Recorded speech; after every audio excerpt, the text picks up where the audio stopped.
откритие превърнат в приятно зле, с зле приятно.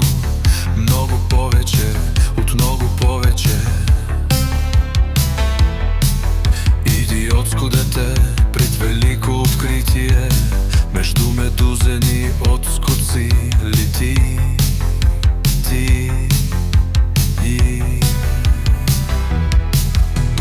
Думите хапят въглите, заточени от мъж сам с тишините.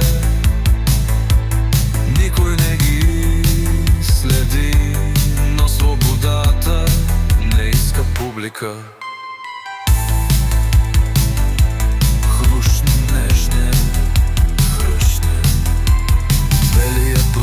С изтръгнати очи слуша в мрака как една жена шепти на котката си черна: няма да ти вземат гласа. Дъждът спря, спрея, рей, вреве, по две. Думите хрущят въглите, анатемосани от мъж сам с тишините.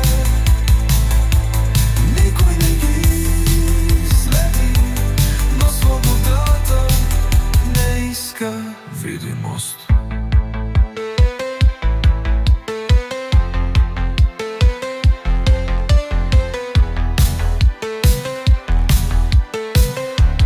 Няма декор, но има сцена.